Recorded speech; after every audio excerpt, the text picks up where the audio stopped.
Bonjour chers auditeurs et chères auditrices de notre web radio R212, notre auteur Rachid Boufous, en sa qualité d'internaute invité, partage son avis et sa réflexion avec vous dans cet article intitulé Les hémorroïdes du pouvoir. Le voici en podcast pour vous. Rachid Boufous entame son article en abordant la récente élection du nouveau secrétaire général du parti islamiste PJD de la manière suivante. Le parti islamiste du PJD vient d'élire son nouveau secrétaire général. Ce ne sera ni un jeune militant, ni une nouvelle tête qui arrivera à la tête du parti des frères musulmans locaux. Mais un ancien, vieux briscard de la politique et une fois patron du parti, Abdelilah Benkiran. L'invité poursuit sa critique avec une charge ironique contre le fonctionnement interne du parti et son attachement au pouvoir. Décidément la démocratie au sein de ce parti, comme au sein des autres d'ailleurs, souffre du mal du siège éternel. Le chef refuse toujours de partir. Il veut rester le plus longtemps possible chef. Les hémorroïdes du pouvoir sans doute. Ça démange tellement le derrière des leaders politiques, qu'ils refusent de céder leur place à d'autres prétendants. Pire, ils estiment qu'ils sont les seuls aptes à pouvoir diriger leur parti et que sans eux, celui-ci disparaîtrait immanquablement. Notre architecte approfondit son propos en pointant du doigt les espoirs déçus, placés dans le PJD ainsi. On pensait que le PJD était fait d'une autre glaise et qu'il allait montrer l'exemple face aux autres partis. Que nenni. Benkiran aime tellement le pouvoir qu'il tuerait le premier prétendant au poste de secrétaire général, juste pour y demeurer éternellement. On a vu comment il a dézingué Hamid, Rabat et Othmani. L'auteur élargit sa critique en soulignant la nature personnalisée et exclusive du pouvoir politique au Maroc. Il a très bien compris qu'au pays des sultans, le pouvoir ne se partage pas. Sauf que ni Benkiran ni les autres chefs de parti ne sont des sultans, même s'ils adorent les atours et le faste des monarques. J'y suis, j'y reste. Fantini Oulaya. Il revient ensuite sur l'hostilité croissante entre Benkiran et le système politique dominant. Pourtant Benkiran s'entête à vouloir rester à la tête de son parti. Il n'a pas compris, ou ne veut pas comprendre, que le Makzen ne veut plus de lui ni de son parti. Il a servi d'alibi à un moment donné en 2011, et puis il a été jeté comme un Kleenex usagé, par le système.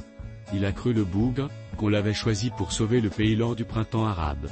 D'ailleurs il n'a pas arrêté de le seriner à longueur des discours populistes qu'il affectionne. Il n'a pas compris comme d'autres qu'en dehors de la monarchie, personne n'est indispensable au Maroc, quel que soit son degré de vanité. Poursuivant sa diatribe, Rachid Boufous critique les dérives oratoires de Benkiran.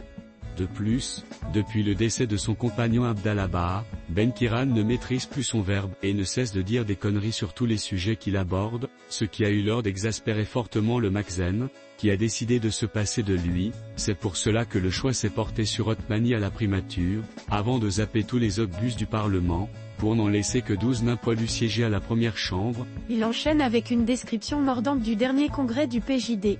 Ce fut donc un congrès sans surprise donc, où les lièvres Idrissi Azami et Boinou ont joué les factotums de service contre Benkiran en se présentant contre leur père spirituel, histoire de dire que les règles démocratiques sont respectées.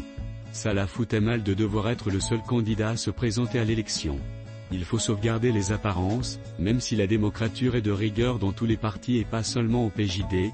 Boufous continue en s'attaquant à la baisse spectaculaire de participation et à la perte d'influence du parti.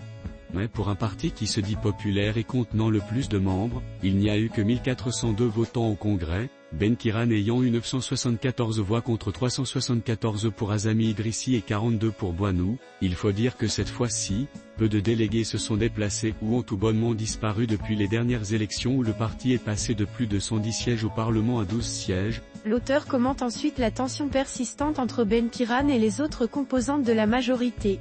Les patrons des autres partis étaient présents en l'absence de ceux de la majorité gouvernementale, avec lesquels Benkiran reste très fâché.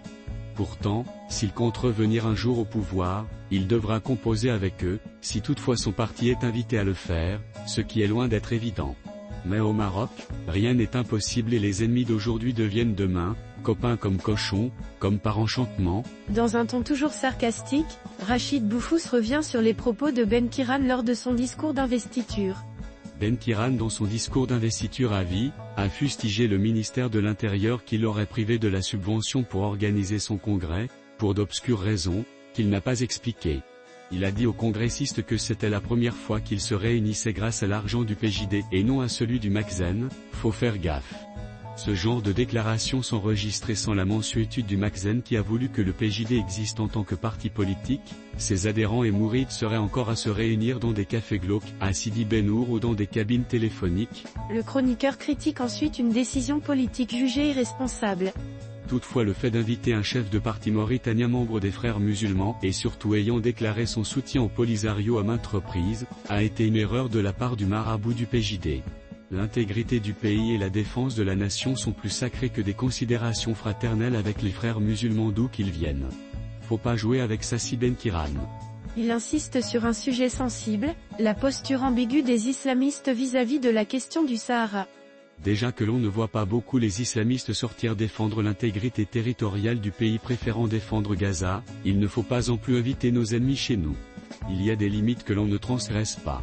Vient ensuite une interrogation directe sur l'avenir politique du PJD. Maintenant, est-ce que le PJD a encore un avenir politique ?